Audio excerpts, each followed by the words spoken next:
What's going on, spectators? Thanks for filling your ear holes with the latest episode of Spectales. I'm your Jason Voorhees host, Jake, along with my bearded Kevin Bacon co-host, Jesus.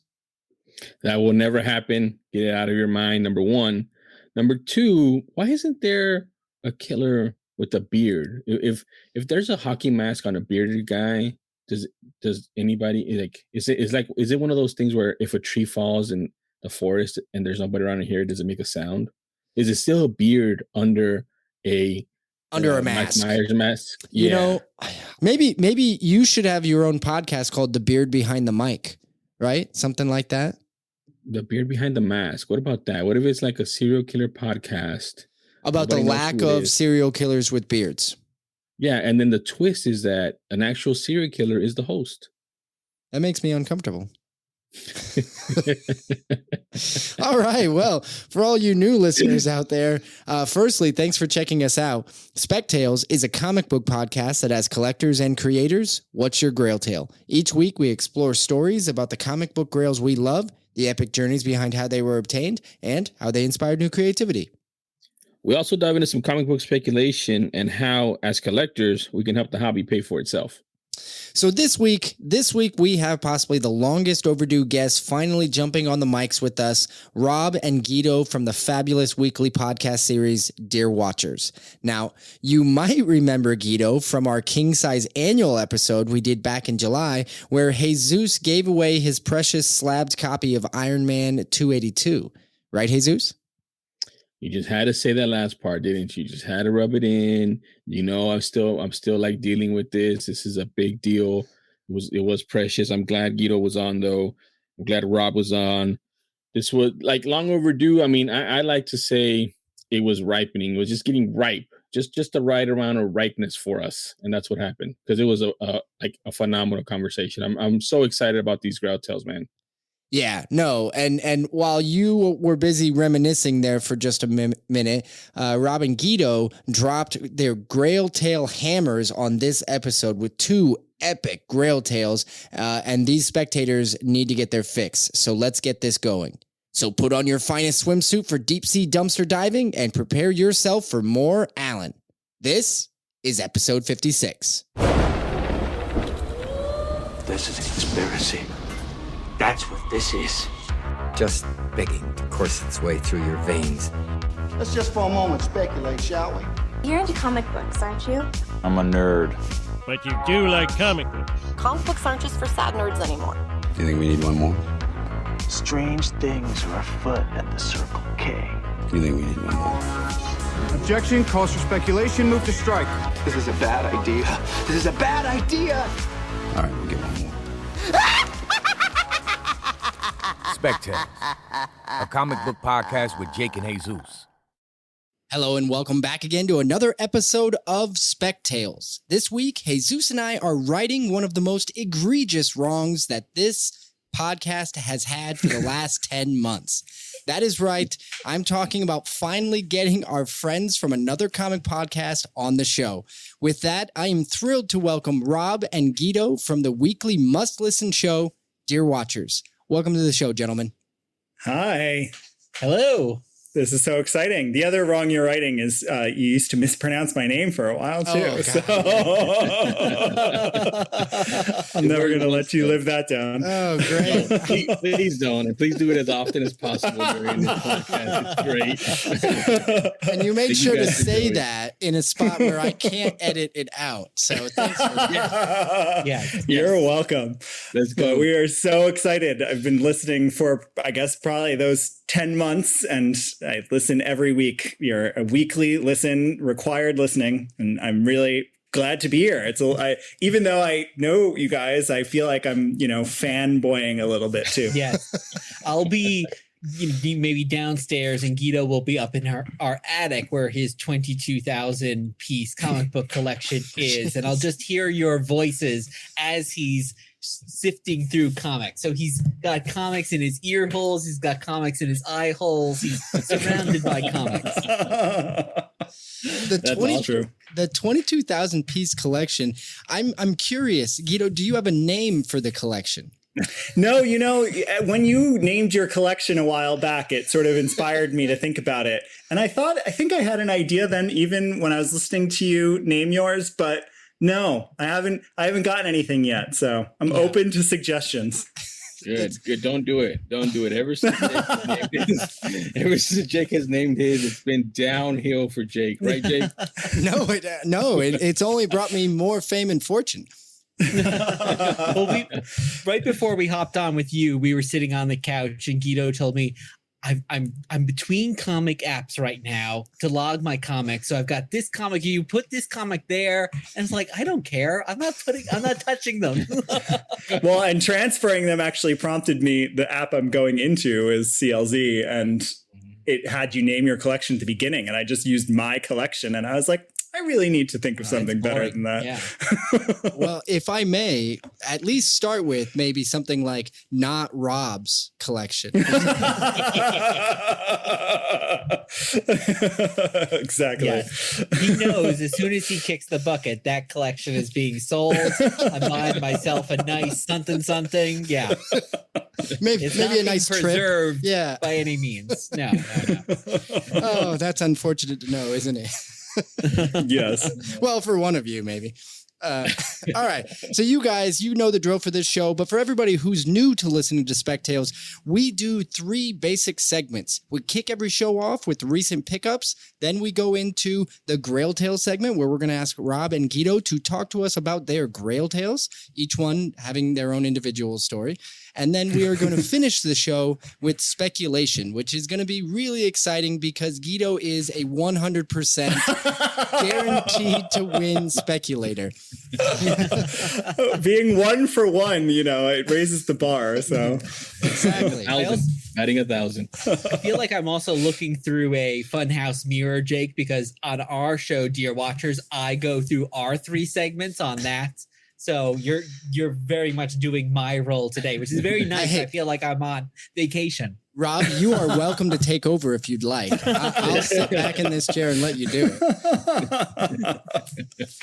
That actually does remind me, because I wanted to get to this before we start our 3 segments. I'd really love to actually talk a little bit more about Dear Watchers, because we have a lot of listeners on our show who probably haven't listened to your show yet, and I'd love for you guys to just talk a little bit about.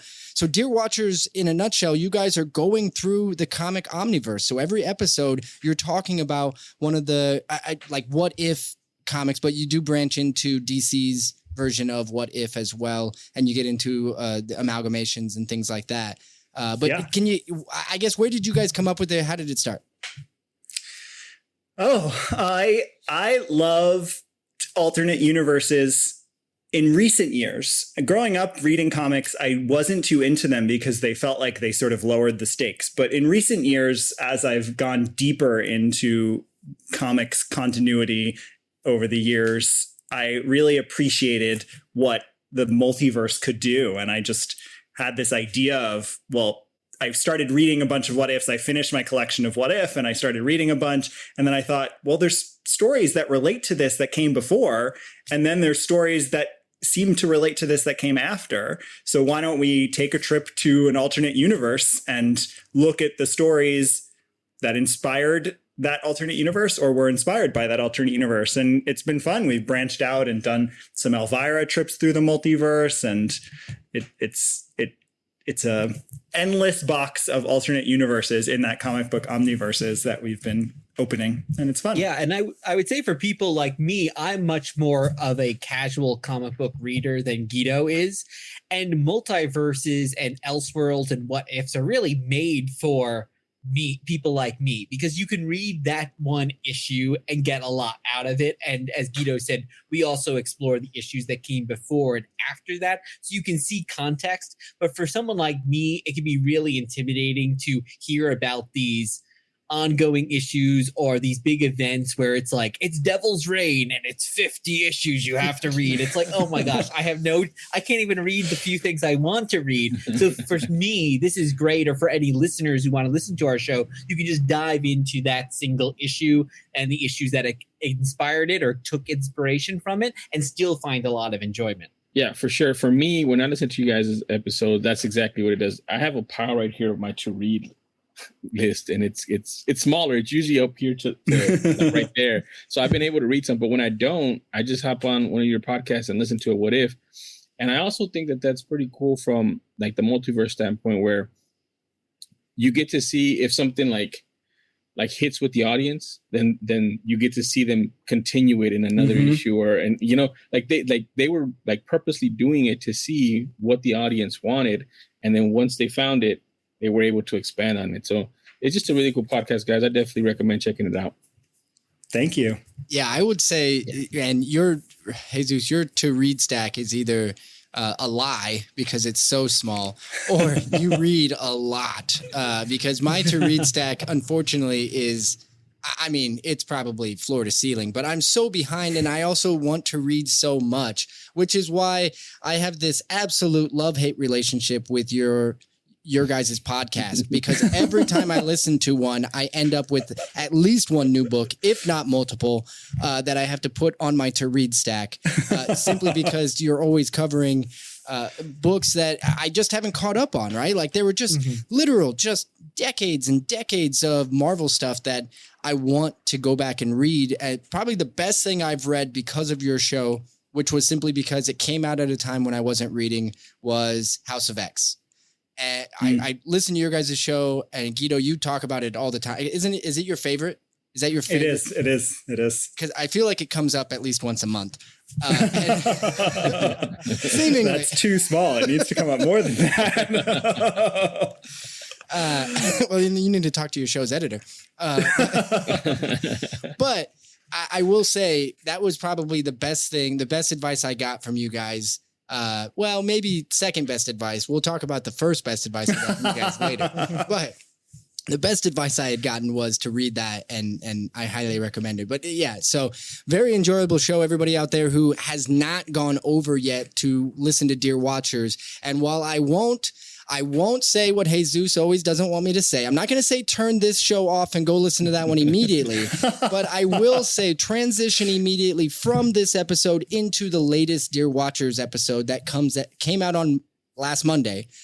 So the most recent one, they're every Monday, we're every Wednesday. In fact, you could start listening to that on Mondays and then us on Wednesdays and so on. So we don't compete. There's Exactly. No. And it's not our typical format at all, but if you want a fun episode where we do some trivia about the multiverse and the omniverse, and also hear Jake and Jesus for our 1 year anniversary episode, we did a multiversal comics pub quiz palooza in which you two very kind folks were lovely enough to participate.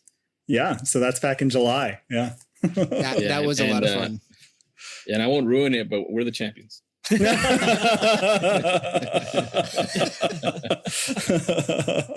Sorry, guys. I just had to say it. Hey, if you weren't going to say it, I was. I don't know why we're so competitive on this show, but we just are. It might have been the one time where Jesus and I worked together to accomplish something. So, Well, I'm glad we could bring you together like that. The one and only time. Listen, there was a reason why Guido and I were hosting the show and not participating on a team. I can tell you right now, if we did a competition on this show, it would be Team Jake and Team Jesus, and we would not be playing on the same side. Mostly because one of us wants the bragging rights. And even though Jesus would put up a really good effort, I would really enjoy those bragging rights for the rest of my life. And I'll say that having listened to all of your episodes, I think that no matter the outcome, you're both going to brag about it. You'll both find a way that if Jesus won, Jake, you're going to find that thing that he did wrong. So. Asterisk. Exactly, the asterisk. I mean, in this instance, for example, in Jake's example, I would obviously have let him win because I know how much it means to him. I'm that kind of a friend. So. All right, everybody. With that said, it is time to roll right into our first segment.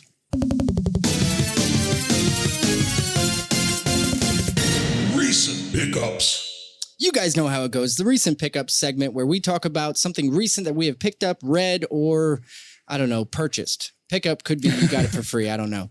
But Jesus, you traditionally kick us off, so let's do it. All right, so I have a pretty interesting pickup today, two pretty interesting pickups, and 2 is the magic number because I have Samurai Sonya number 2, which I've talked about number 1, and also Twig number 2, which again I caught up on these books. I read these books, both of these books, Samurai Sonya number 2 and Twig number 2. So both of these are second entries into their little series. And I wanted to talk about them because, one, Samurai Sonya, again, you guys know I like, Sengoku period Japan, Edo period Japan, whatever you want to call it. And this is obviously takes place in that. But this book, to me, if you guys watch anime or anything like that, felt like a filler. It felt like a filler book. It had some good, concepts in it, but you're just trying to get to the next issue, which in the next issue, they previewed it. It's supposed to be a big battle with a huge Oni demon. So it's a kind of a filler. That's how I felt about it. And in contrast to Twig number 2, Twig number 2 it's a beautiful book. The art's beautiful. It's who do we say? It was Scotty Young. Yep. And this looks like you're watching a cartoon. And the storyline is kind of like a cartoon as well. He's on a quest, but there's so many obstacles that are popping up during his quest. And you're just like interested to see what happens, why these things are happening, and what's going on overall. And obviously, it's a cute looking guy with his sidekick that's a slug. So it's just really interesting. So I thought this one had more meat on the bones, I guess, for a second issue. But they're both still good. I still want, Samurai Sonya did what it's supposed to do. I want to read number 3. And then also Twig number 2 gave me a lot of information. And I also want to read number 3. So those are my 2 recent pickups. Does Scotty Young write and do the art on those? I don't know. I think because I'm not reading those, but I know Scotty Young does both. I just don't know if he's doing both on that series. No, he on this, at least on this issue, he wrote it, but it's drawn by Carl Strom. Oh, okay. Yeah. So look, check out the like this, for example. This I thought was really cool. Yeah. The big great colorist too. Yeah, I've heard so much good stuff about the art on that series. Yeah, it just looks like a cartoon, man. Like you're just watching a cartoon. It's just really cool. I know this is a podcast; people can't see it, but it's just really cool artwork. Really nice. Yeah, this is going over really so nice well. Colors and and beautiful colors, bright, cartoony, and sci-fi. Yeah, looks so cool. It's really really cool. It's a breath of fresh air, kind of like the 8 Billion Genies for comics. So I recommend both of them. That's my recent pickup. Very nice. Well, let's just work clockway around this this grouping here. Rob, that would put you up next. Okay, so I'm a much bigger horror fan than I am comics fan. And yes, I'll regularly hear things you'll say in an episode and be like, oh my God, Rob, did you know Jake likes this movie too? You guys need to talk about that. And then it never happens. Yeah. So yeah, I even, my nearly grail for that part was going to be that I have every actor who played Jason Voorhees autograph except for one signed on my Camp Crystal Lake sign over here on my wall. So, cool. This big horror fan, and I am a big fan of horror comics. I think we're kind of in this nice renaissance of horror comics right now with Silver Coin. I'm a huge fan of Ed Pisker's Red Room as well. But kind of hearkening back to some older horror comics, I recently just got this wonderful book. It's not a comic, but a book, and it's called Halftone Horrors, The History of Horror Movie Comic Books. And it's by Nathan Hanneman, who is the founder and owner of Horror Hound, the horror magazine. Mm-hmm. And what is really cool about this is it's just horror movie adaptations. And he also puts in adaptations of horror novels like Frankenstein and The Invisible Man that were also movies as well. And he'll give a little bit of a description. So, right here, there is a paragraph about Army of Darkness, and he goes into Army of Darkness's history in comics, who owned the rights, what year certain things were coming out. And then what he's done is put together almost all of the covers that he could possibly find for these comics. So especially when you get into something like the Hellraiser comics, for example, there's just been so many Hellraisers over the years. So he put together all these, not just the regular covers, but also variants as well. So some of these had kind of gore variants that came out at times. And it really gets into the nitty gritty in ways that I don't think a lot of other books do. So talks about, the Blair Witch comics, which I only found out about recently, into, a comic adaptation of the 1960s horror movie Carnival of Souls, which is not something, you're seeing that much.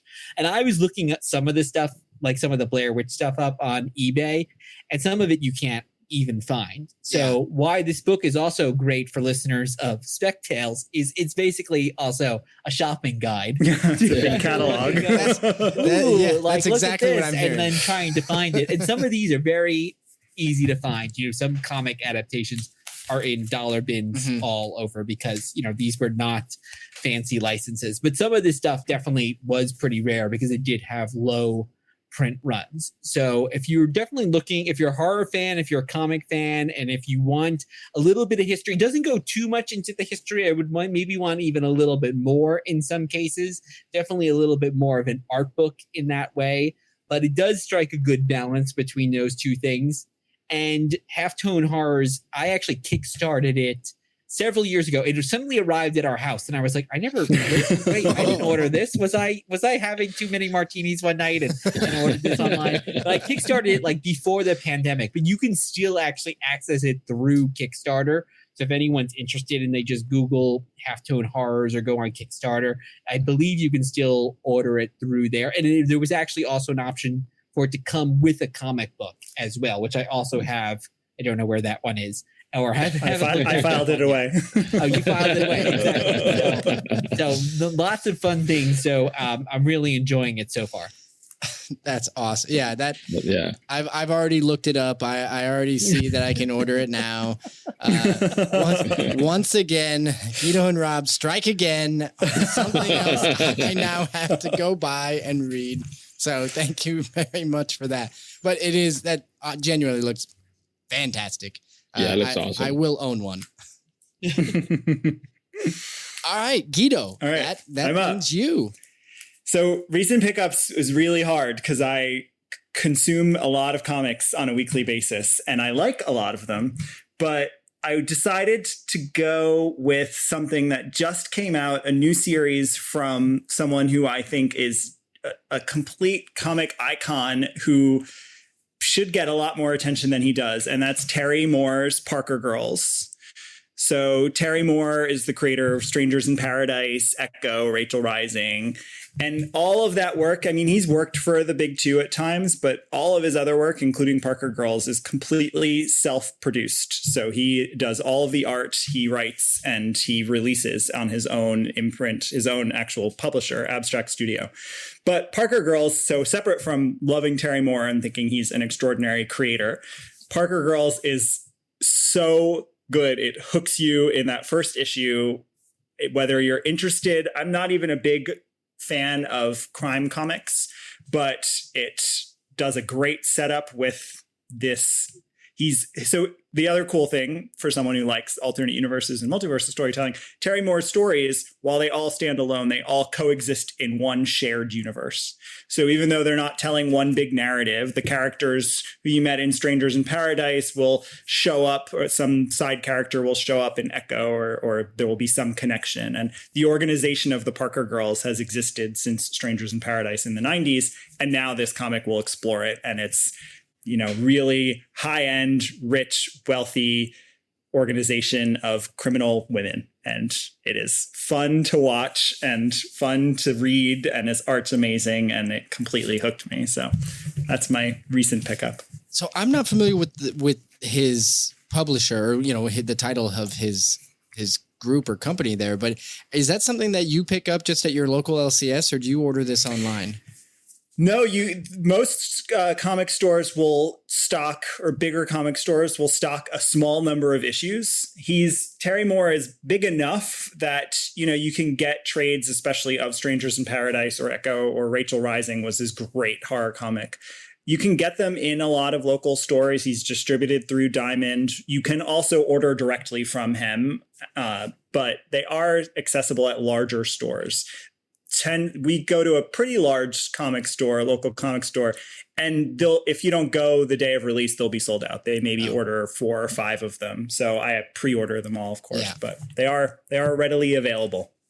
Very nice. Well, I'm going to have to look Guido's that up. pull list is very long. I'm assuming he's one of their favorite customers. Might be. Based on the number associated with the Not Rob's collection, it sounds like they are living off of him. Very cool. Well, I was inspired for my recent pickup. I was inspired by our guest from last week, Dennis Camp. I was inspired by his recent pickup. And it kind of reminded me that we don't talk about this series as much as we love this series on this show, and that is Ice Cream Man. And while I was catching up on reading, I read the latest issue, which did come out in July. I believe it was July 20th, but I just hadn't caught up on my reading yet. But this is one of those series that I am an every issue reader. Before the next issue comes out, I always read. So this is issue 31. And once again, Maxwell Prince and Martin Morazzo just make me cry by the end of this thing. This is another one of their issues that it's not horrifying. It is not. While this is I would strongly suggest this is a horror series. This is not a horror issue of this series. It is horrifying in a sense where it really puts perspective on life itself. So it makes you think about something way bigger than yourself. And by the end of it, you're just sort of crushed you in a small way. I'm not giving anything away. Like, you've got to read this thing. It is emotional. It tears at all your heartstrings. Excuse me. It tears at all your heartstrings. And one of the best parts is you really do look at the background a lot when you read these. I highly recommend it because Martine is so clever in some of the things. Like, there's a scene in this where there's a small girl reading a book, and the book looks like a Dr. Seuss book. I wonder why. And there's a ton of other little details, other characters. You may wonder, where does the Ice Cream Man come in? And don't worry, he's there. He's just doing his own thing. And there are just, I don't know. There are so many moments just in this one book that called back to something from the previous 30 issues where I actually am second guessing now. There might be a reference to every single issue in that book, and I just don't know it because I found so many already. I feel like I need to go back, reread it to see just how many old references from the previous books there are. So that said, we don't talk about it enough. Dennis, he brought it up on last week's episode, and I thought to myself, you know what? I haven't used that as my recent pickup for a while, even though I do read it monthly. That I'm gonna throw some love to Ice Cream Man. Such a smart series. There is a reason why they're on 31 and going. Yeah. It's a good pickup, man. I need to read mine. I still haven't. I think I'm like issue 20, so I'm so far behind on it. God. Yeah, I'm the same. I've been stockpiling them, and I just need a day where I'm gonna sit and basically read them from beginning to end because I started reading them and then I've let it go. I'm not sure I recommend that. Yeah, I feel like emotionally, you might not do like want to do 2 it at a time, and then I'm like, okay, I need to take a break. All right. Well, thanks everybody for sharing. I think that was one of the most successful recent pickup segments we've had ever on this show. And I am deciding that myself. That does mean we can move into the next segment. Grail Tale. Grail Tale. Grail Tale. Grail Tale. Grail Tale. The Grail Tale segment. You guys know what it means. That means that Jesus and I get to sit back. Rob, you actually get to take over as the host of the show like you wanted to do earlier. So without further ado, Rob. Yes, thank you so much. So I'm a big collector in a lot of things. So vinyl records, lots of horror stuff. But when I was trying to think of this, it's like, well, a lot of the stuff I've collected, it hasn't been super hard. So even like thinking back to those Friday the 13th signatures, you go to a convention, they're sitting at a table, you pay your $30, you get the signature, you got to maybe find, the convention, but, I live in, New York State. So there's enough stuff happening. So for me, a lot of things I've been collecting, I haven't found that big challenge that I think, you often talk about on the show with this segment. So I'm thinking of actually something, it's not a comic, it's not horror at all. It is a part of a TV show. So actually, and I didn't tell Guido what my thing is going to be. So no. He's also on Tinder hooks. So growing up, I was a huge fan of The Late Show with David Letterman. And that was something I watched, all the time. And with my dad, that he was a huge Letterman fan. So, I had to go to bed at, whatever o'clock, 10, 11 o'clock. He would always stay up and, watch Letterman pretty much every night. And, one of the signs I was getting older was I was able to sit up and watch the opening segments with him. And that definitely meant like, oh, I feel like an adult now. I can actually, watch Dave with my dad. And even then into college, it was a lot harder to watch TV and you didn't have a TV. And then, of course, especially then, you could not watch linear television streaming very easily, especially those late night shows. Now it's obviously very easy, but at the time it was difficult. But even then I would try to carve out time, especially once I graduated from college. I would stay up and almost always try to watch the opening segment of Dave, that first half hour. And then, Guido and I got to see him before he went off the air. And then when he did go off the air several years back, they very unceremoniously decided to just trash his set. So, you think this person, he's still to this date on television longer than any other late night host, but they literally just went in, took his set out and started putting it in the dumpsters. So I was sitting at my job and Guido had, I think, messaged me. Guido, you might even remember better than I do. But I think you messaged me like a story. I think I saw it on the news, yeah. Yeah, you saw it on the news, I think, and that they were throwing out his set and that people had started diving into the dumpsters to get part of his set. So I was at work and it was, pre-COVID days. I couldn't, necessarily just leave early. But, I thought, what, this is a truly once-in-a-lifetime opportunity. So I just darted out of work pretty much there. I was working in lower Midtown. Dave was in regular Midtown. So I'm going to try to grab it. Again, audio podcast, so only our guests can see.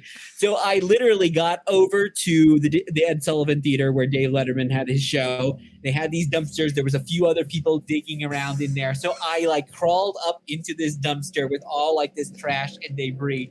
And I was able to pull out this piece of the Manhattan Bridge, which is, so it's made out of this really sturdy wood and it is painted as if it is bricks. It has kind of this little shelf in the back that they, used. It actually has Manhattan Bridge written on the back, so you know what part of the set was. And then, of course, so I had this piece and then I had to get it home. So I jumped on the subway, with this, 4 foot, 5 foot piece of wood. And people would ask me, it was like, wait, is that from the Letterman set? And, people would even knew it. So, so it is something I really love because my dad's no longer with us. So it does make me remind me of him. It has unfortunately not had a great home in our houses yet because it is kind of sizable. So Guido and I are really hoping to redo the basement, and I would really love to find a spot for this and have this piece because it definitely means a lot to me, both for my kind of childhood, but in terms of my actual story of hunting something down and having something that's truly one of a kind, no one else in the world has this. So that's very special to me. So that's my Grail tale. That thing is so cool to me. For me, when you were saying it, I was thinking of the Astrodome. I grew up going to the Astrodome and they've been trying to piece it off little by little. And I haven't had a chance to get the seats. right? They're giving like they're selling the seats, so I would have to buy them, which it's still not as cool as having to go there into a dumpster and you have that story of that's how passionate you are to get it, and then still having to bring it home on the subway and it's like 4 feet tall. That's just awesome. That's just really awesome. Again, thank you for sharing. No, thank you for both. And yeah, I think there's like you were saying, Jesus, there's so many of these kind of stories where you can get pieces, and so often I think there's this really cool stuff that just like goes away. So it is awesome when you get. So I love like that fact that you can actually purchase a seat, because so often people are just discarding that stuff. Yeah. So, and you know, and you don't even have to jump into a dumpster to get it. Well, I am so glad that we had Rob go first, because now Guido is challenged with having to try to live up to that. I'm not good gonna luck. try. I'm not a storyteller. So the last few weeks, as I've been thinking about this, it's been hard because I'm not a big storyteller. Perhaps it's why I love stories so much, is because I'm offloading some of what I don't do on my own.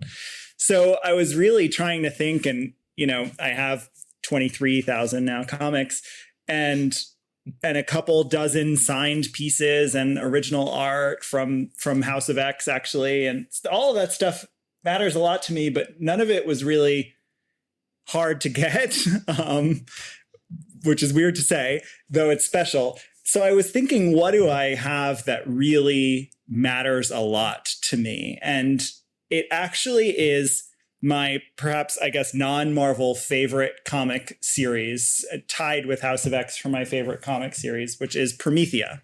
So Promethea was Alan Moore's series for America's Best Comics, which was an imprint of Wildstorm and then ultimately DC, from 99 to 2005. Huge favorite of mine. It has themes I love. It's a whole deconstruction of his knowledge around magic. It's art by J.H. Williams III, which is extraordinary and just defies everything you'd expect a comic to do. It's beautiful and a piece of art. And when the series ended, there were lots of meta themes to this series.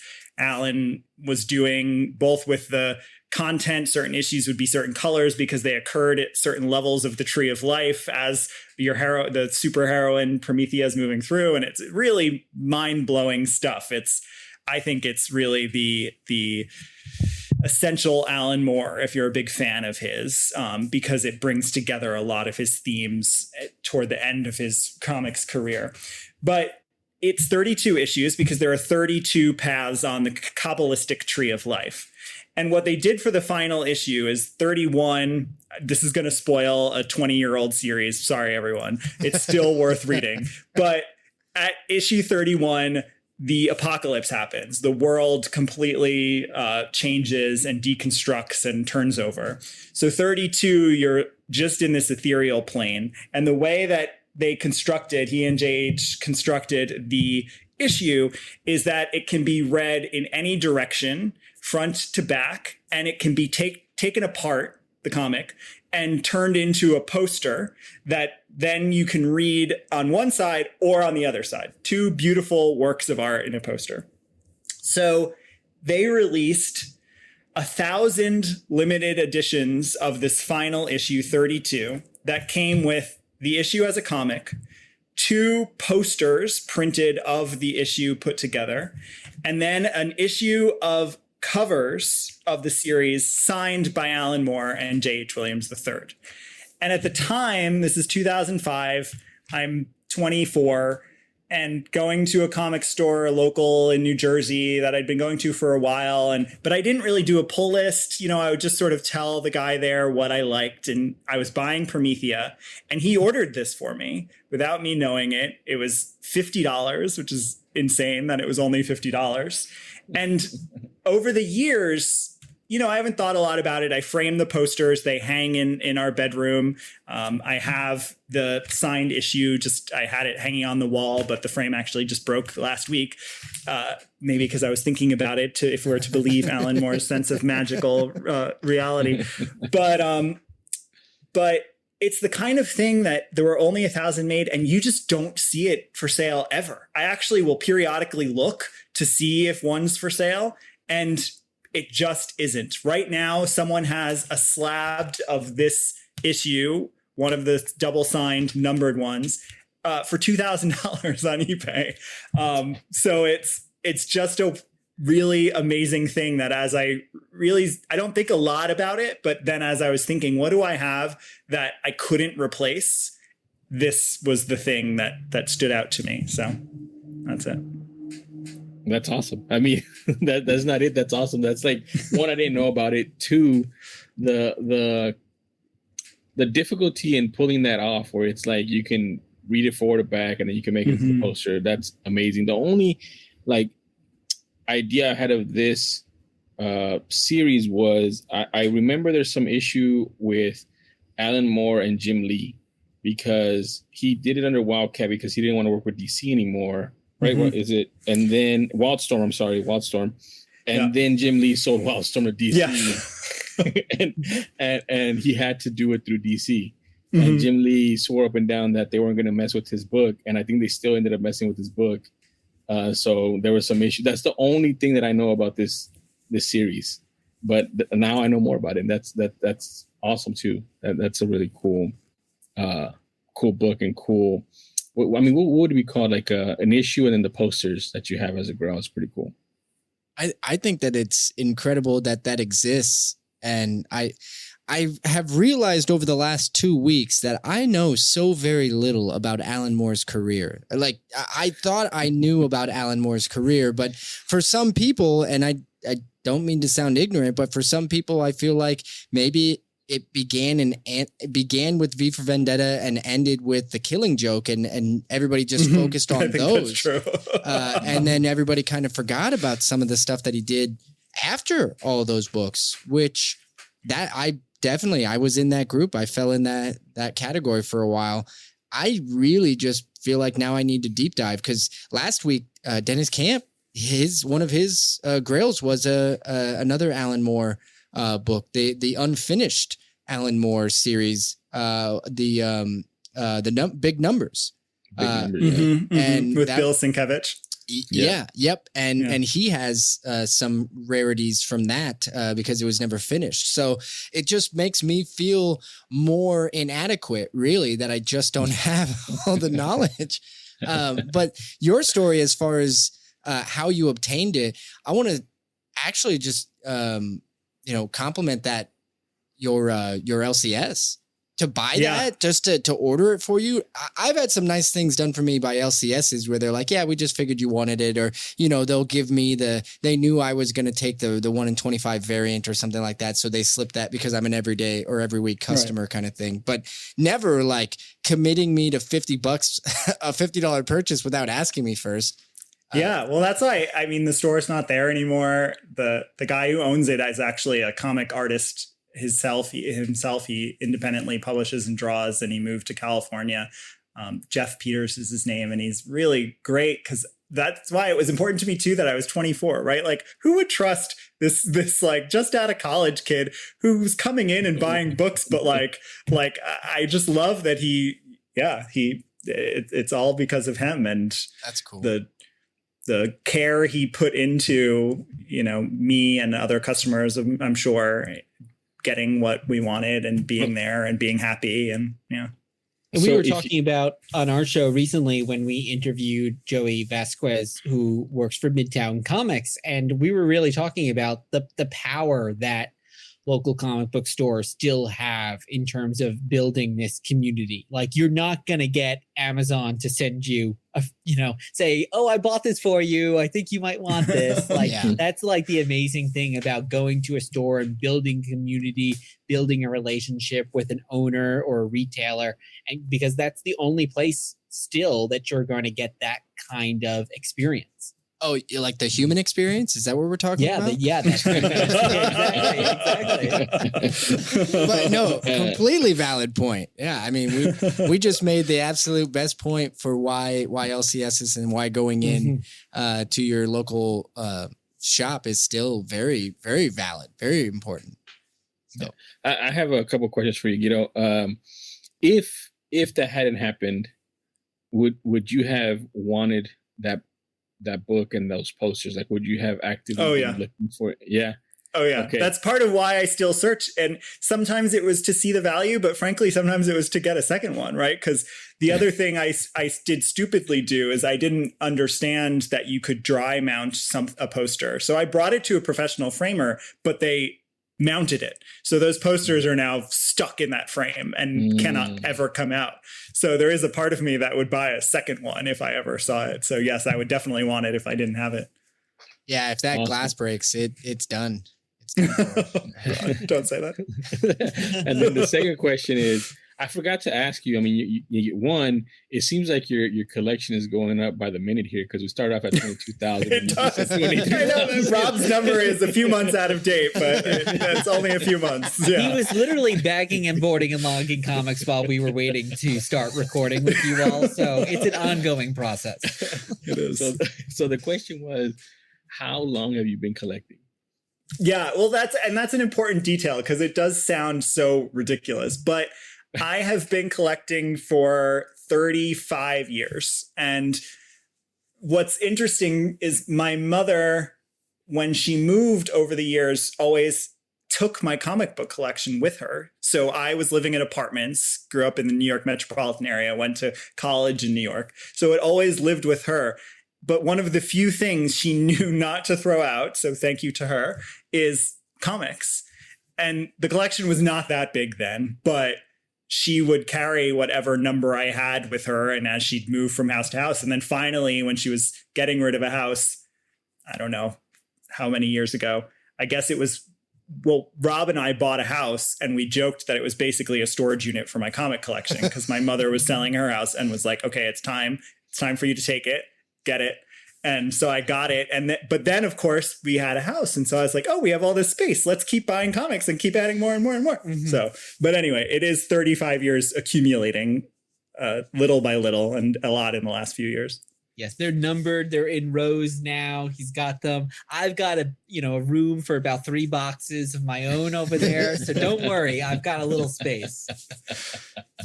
That's the also Guido's collection, right? That's the name of your collection. Exactly. It just gets absorbed in at some point. Yeah. I think both of them are wonderful. I'm going to rule this a tie. Jesus, what do you got? I would lean towards a tie as well. Yeah, I really enjoyed both of them. Seriously. Thank you. I can always tell when he's lying, guys, and he actually chose Rob's. There's nothing wrong with saying your opinion. There's nothing wrong with it. Look at you trying to create drama. It's already there. It's just folded under. I'm just uncovering it. Yeah, he lives in it. He revels in it. He feeds off of it. All right. We have nothing left to do but go into our final segment. Speculation. The speculation segment. Rob, I know you're going to appreciate the spooky sounding noise that makes every time. But to kick it off, Jesus, will you do the honors? Yes, thank you for picking me first. I'm never first, so thank you. I think you guys will be happy with my spec this week because it has a lot to do with horror. So as a kid growing up, I loved reading, and one of the things that I would read the most, probably the only thing I would reread over. I mean, I had the whole collection. They were all beat up, but it was none other than Goosebumps. Mm-hmm. So I would read Goosebumps over and over, and they would scare the crap out of me as a kid. I was probably reading them too soon, but I don't care. I mean, I loved them. Well, the author, R.L. Stine, is coming out with his first adult horror comic book in September. And the name of it is called Stuff of Nightmares. And it's the first part of a 4-part miniseries from Boom Studios. So number one, I think R.L. Stine, when we look back on his work and how fast he churns stuff out and, the quality of what he has, and then, they made a franchise out of it for movies. I think this book has a lot of room to grow from, so late in the game, I guess, for comic books. I think he's had other comic books before, but this is the first adult horror one. And also there's some really cool variants coming out of it. I think they just announced some, as a matter of fact, today on this day of recording, 2 new ones that look really cool that I really want to pick up. But they're, I think, 1 in 50, 1 in 75 variants. So again, they come out September 21st. In September, I definitely recommend picking up at least one of these books. That's my speculation. Yeah, that's instantly on my poll list. I don't know about you, Rob, but that's all over mine. Yeah. Yes, I ordered it for him. And I think, ripe for a series adaptation. You've seen such a horror boom in streaming now. We're watching the Pretty Little Liars show right now, which is a great kind of classic slasher. And comics, as I said, there's so many. And yeah, and I definitely have a soft spot in my heart for RL, and in one of those few boxes I have in my attic, I have the entire original Goosebumps line sitting up there. Yeah, because those are just things that it's like, oh, I don't know if I quite can part with those quite yet. They've been much to me growing up. Yeah, I've been trying to buy them again, but again, they're all paperback. They're all in like messed up condition. They also have like stickers, like $3.99 from a bookstore. Scholastic. Yeah, it's just difficult to find. And I mean, I don't want like the in best shape stuff. I don't mind it, but I also don't want like half of the cover torn off. Yeah. And again, kids were reading them. It was the kids who were reading them. It wasn't really people, collecting them. So, but yeah, I definitely want to get some of those as well. Well, and what were we seeing not long ago with like the Stray Dogs covers and a lot of they were using Goosebumps as variant covers, and now it only seems right, and also just ripe for variant covers. We're going to get so many ridiculous variant covers that are all going to be Goosebump themed or something along those lines. I think one of them that they announced was like a Fear Street theme, I think. Oh, cool. And, awesome. And it looked pretty cool. Yeah, and perfect for people around our ages, because it scratches that nostalgic itch of people who are going like, oh, I remembered him when I was a kid. Now I want to check out what he's doing now. Oh, this is for adults. It's not for kids. So it kind of fills all those, it checks all those boxes. For sure. Exactly. Nice. Very nice, Jesus. Well done. I give you a solid B+. Rob, you're up next. Okay, so this came out a while ago, but I was really taken with it, and it is a 4-part comic series from Aftershock. And right away, I will buy almost anything from Aftershock. I think they're just amazing. And this is called Chicken Devil. Okay. And it is by Brian, I'm going to butcher his name, Brian Buccellato, and artist, thank you, and artist Hayden Sherman. And it is about an average guy. He's married with 2 children. His name is Mitchell. He owns a successful chain of Memphis hot chicken restaurants. His life is very boring. And then one day he finds out that his business partner is connected to the mob and owes them $2 million. And suddenly everything goes to hell at the same time. And Mitchell has to become a vigilante. And it's just 4 issues. I was reading it at the very time I was watching the Peacemaker show, and it's a very similar tone to Peacemaker. So it's got that black comedy. It's got that ultra violence. It feels like it's very, for dudes, but it's more subversive than that. I could totally see this being adapted into a kind of, Netflix, HBO Max sort of series, because it's got that grittiness, but it's not super dark. It's got that comedy. And also the second series, Guido, you said is just now. Yeah, it's just in this month's previews for October. So there's a second volume coming out. Yeah. So there's going to be more of it, which I think also, again, if it's going to be adapted and possibly into another medium, which obviously I don't know about, but there's more story there for them to tell. And the fact that it was only 4 issues, it's really very easy to collect. And also I could see that really being helpful to adapt. It's not some big giant sprawling series. There's something really very digestible about it. I agree. I think that's one of the reasons why we're seeing this, as you said, boom of transitions from comics to the screen. It's because there's a lot of unique and new people can use comics as a testing ground for very crazy ideas. Chicken Devil, I mean, it's outlandish and crazy in so many ways. I did not read it. I do remember seeing it, and it just, my read stack was already so long. Go ahead. I read it. I have 2 and 3, I think, that I have not read. Number 1 was really funny to me, and also it caught me off guard when they blew up on the ship. I'm not doing anything, but that caught me off guard. I was not expecting that at all. And so I was like, okay, I got to read this now. Thank you for reminding me, because I have the 2 and 3. I still need 4, but I'm going to go back and read 2 and 3 for sure. Well, and I think exactly. And I think that's why these things we're seeing so many new series immediately get transitioned. And I think it has something to do with the easy to consume, easy to collect and put into a TV movie, a movie or a TV show or something like that, where it's daunting to look at Fantastic Four and to deal with all of the fans that they've had over the last 6 decades or however long it's been, and then trying to tackle and wrestle with that. Whereas a series that's had, a limited run, I think that Something Is Killing the Children is going to be insanely successful when it comes out on Netflix. And it's partially going to be because, yes, there are a lot of fans for the series, but it's also still so new that I think it's going to hit really well. I think that's a great speculation, Rob. I always enjoy also just speculations that are, hey, more books I can go out and read, right? Exactly. Now, the next prognosticator up next is Guido, and I want everybody to know Guido is responsible for, I gave him credit for it when I used it, but you did. He turned me on to Wonder Man.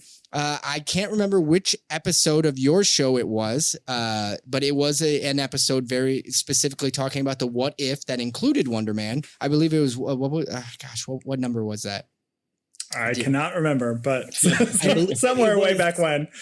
Was it when it's a Wanda Vision issue, right? I believe when. It might have been when we were doing some Wanda and Vision stuff back in the winter. And there was a lot of West Coast Avengers talk in the episode. But you specifically said in your episode that you saw a opportunity for Wonder Man to join the MCU. You thought there was a lot of connections that could be popping up. And so I immediately heard what you said, and the logic was there. And I said, immediately I went out and I bought the first Wonder Man, which is, I believe, Avengers 8. No. It's not 8. No, it's not 8. It is Avengers 9. There you go. See, I was close. There you go. Close. All right. So I went out and bought it. And then, of course, like 2 months later, Marvel announces Wonder Man is coming to the screen. So I am now led to believe that you have secret information. You have a mole. I do.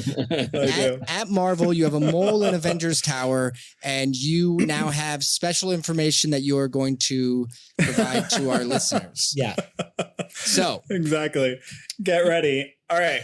So this is also really hard because I have a lot of special information in my head, all of which is just my theories. Of course, that one just happened to work out well. So I had to think about my theories, but there's one I keep going back to, and I actually think something recent in the MCU that happened sort of confirms I was on the right path of thinking. So I have long thought that Storm is going to be the first X-Men we see. And in part, it's because she's a woman of color. And I think that's a powerful statement. And it makes sense to make that statement with the X-Men. And what I think sort of confirmed that I was onto something was, spoiler for the last episode of Ms. Marvel, making Ms. Marvel, Kamala Khan, the first mutant in the MCU, does the same thing. You have a woman of color leading us through mutantdom, which is the way it should be. Storm also, though, as a character, is fully formed and incredibly powerful. And while we have had 2 on-screen interpretations of her already, I think that no one has seen the Storm we wanted to see ever. And I think that she was really underexplored in terms of the strength of a character. So I think my picks are her first appearance, of course, being giant size X-Men, that's been a key for a long time. It's a hotkey. It will be a hotkey forever now. But you guys and someone had talked a while back about some of the X-Men solo titles and how undervalued they are. Mm-hmm. Storm has 3. So we have Storm in the 90s with a gold foil cover, and she's dealing with the Morlocks, and it's, not written by the most well understood person right now, but or well received, but it has good art. It has Terry Dodson cover. But then, so that's the 90s. Then you have her 2000s miniseries, which puts her with T'Challa. And it's the retconned backstory they're giving when they were getting them married. They hadn't really had much of a backstory. But that, I think she's going to debut in Black Panther 2, by the way. That's my theory. Mm-hmm. And then you have the Storm solo title, which only ran for, I think, 11 issues from the 2000s during the Marvel Now movement. And all of these you can get for a couple $. And so I just think, why not? Because I think Storm will be in Black Panther 2. If she's not, I think she'll be very close behind. But I think we might see her this November. So that's my pick.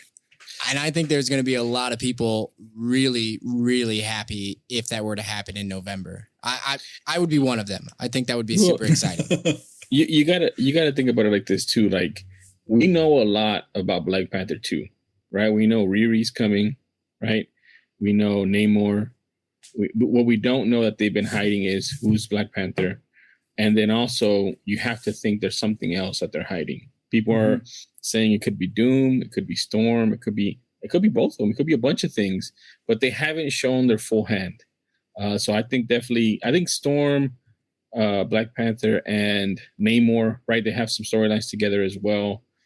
So I think that's a great pick. And yeah, those number ones from the 90s are, they're dollar bin books. They literally are dollar bin books. I can go find Nightcrawler right now, like for $1 everywhere you go. And it's such a cool book, right? Like, so yeah, that's a great spec book. I'll definitely, I have some of the Storm. I don't know if I have the 90s one, because I think I would remember the hollow foil on it. So I probably have to pick that one up. But yeah, those are great pickups for sure. The other thing I would say about Black Panther 2 that I don't know that there's been enough talk about it, but look at the way that Marvel has capped off the previous phases. Every phase, exactly. Like the film that closes phases is always massive event, huge, like massive, right? And so that, Jesus, I think leads to your point that they're not showing their full hand, right? They're showing a lot. They are definitely getting this movie hyped up, but phase 4 has been underwhelming to a lot of people, I think, almost simply because nobody knows where it's going. Now, there's a ton of excitement since San Diego Comic-Con, and we now know, the Secret Wars, and we know, Kang. What's that one called again? The Reign of Kang? Kang Dynasty. There we go. And everybody's very excited about that, but it doesn't change the fact that phase 4 just hasn't really, revved the engines of everybody. Like, after coming out of the movie, going into movies, I think everybody's super excited, but nobody's come out of it saying, yeah, that one went over and beyond expectations. And that's what we're so used to with so many. But also, really, what do you think of now? Everybody goes back to Infinity War, and they're going back to Endgame, and it's just these Civil War, the big giant tent poles of tent poles. Yeah. And I think that's what Black Panther 2 will be. Yeah, and I think I believe if you count No Way Home, the first Black Panther movie was the 4th biggest money maker of the MCU. So they're going to want something to push the new one over the edge, especially without Chadwick in this. And, there's few things that, aside from, there's Spider-Man and the X-Men. Like, those are two huge things. And, the X-Men certainly seem like something through Storm that could really push that movie into the next stratosphere by introducing that character and introducing that group that way. Well, and the mutant teases, we had the tease in Multiverse of Madness, of course. We have the Miss Marvel now. There's something I won't spoil, but something coming in She-Hulk that people have probably seen that is mutant related, which would be a spec book, but it would require spoiling a report. So I'll tell you guys after if you don't know. But all those things make me think they can't just keep teasing.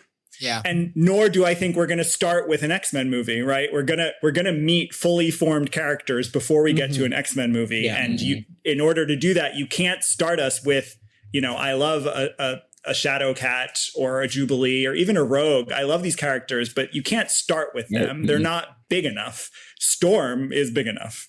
Wolverine's big enough, but I don't think we're going to see him for a while. No, I think the storylines and everything surrounding recasting Wolverine from the longstanding Hugh Jackman, I think that I think I don't want to say this. I don't want it to come off negatively, but Storm is an easy win, right? Yeah. I mean, it's a huge win that is there for the taking. Like, you try and lead with Wolverine, Judgment is just waiting around the corner for that, because no matter what you do, you are going to have pissed off people, because it's just going to be hard to replace what was a really great casting already. Right. So, Guido, I think this really transitions well into my spec book for the week. For some reason, I should have known we were going to be on a similar wavelength. I also went X-Men. But mine is just kind of a reminder. I know we've talked about the book. I believe I've used this as a recent pickup because I'm pretty sure I got it within the last year or so. I can't remember, but I'm talking Uncanny X-Men 96. So you got to go all the way back to 1975. This to me is just a reminder for a book that has a lot of upwards value. We're talking home run potential value here. Now, it is not just, it's not a dollar bin book like Guido was talking about with Storm, but this is the first appearance of Moira McTaggart. And for, anybody in the room who is familiar, I know you guys are, but Moira has so many ties to so many different characters. She could be brought in very easily, and she weaves into so many different stories and connections to all of the other characters that we know we were going to see. With Professor X and God, I help me out here. Where were we? Banshee, Multiple Man. Yeah, I'm trying to think. But essentially, with her ability to remember and be reincarnated, we could get a super, super detailed mutant origin story coming from a woman. And I think that's also incredibly cool. And another reason why I feel like she is a prime character for the MCU to pick up on. So this book, you can get this book. So the CGC universal grade, the most common grade is 8.5. And that's about $200 ballpark, on if you're going on eBay. But in general, there are tons and tons of this book out there raw.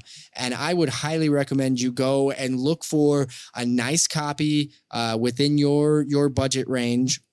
And you can get really good copies for under $100 still. There are a lot of bargains out there still to find. And I think it's just a badass cover. Yeah, it is. That's exactly what I was going to say. It's a yellow cover. You have all the X-Men fighting what looks like the Night Demon because of the of the wording on there. Yellow cover, all of them on there. Also, it looks like 3 first appearances in this book. Moira McTaggart, Stephen Lang, which is a Sentinel Program pioneer, and then first appearance of Kirok, a demon created by Kython or something. Scython, I don't know how to say his name. And it's also the debut of Wolverine's Berserker Rage. So there's a lot going on in this book of why it's important. Not to mention that, like you guys mentioned, it has a great cover. Yeah, so I like the character. I feel like we have brought this book up, but just another friendly reminder. This is a great book to try to find for your collection before the mutants explode into the MCU, which there's still a little bit of time, but I think we're running out. Yes. And speaking of collection, Guido, do you have this book in your collection? I do. Of course he does. Don't you own every X-Book, man? You I'm own close. I'm down. I need about 50 uncanny single and double digits all, and then I'll have every issue of X-Men. Yeah. Ever. And if you guys out there Ever. keeping count, he's at 25,000 now. Exactly. In the last hour, it went up. All right, that is going to, before Guido adds any more books to his collection, we have to go. Or to your reading list. Yeah, that too. Damn it. So as I knew it was going to be, this was a ton of fun. Gentlemen, we should have done this a long time ago. We were way overdue, but I think it was well worth the wait because I had a blast. Yes. Thank you for having us. We're so excited to spend this time together. Thank you guys for being on.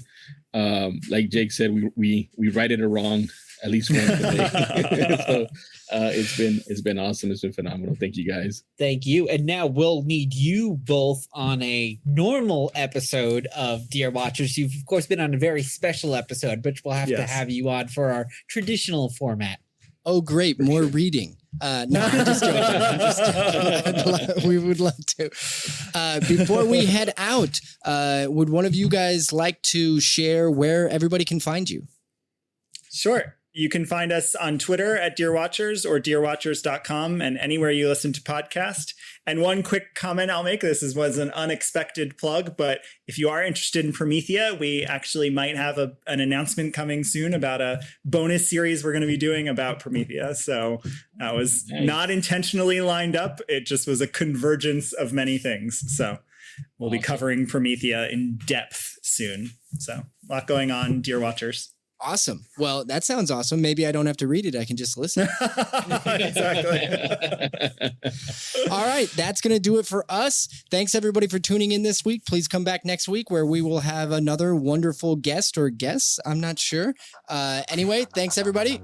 Have a good week.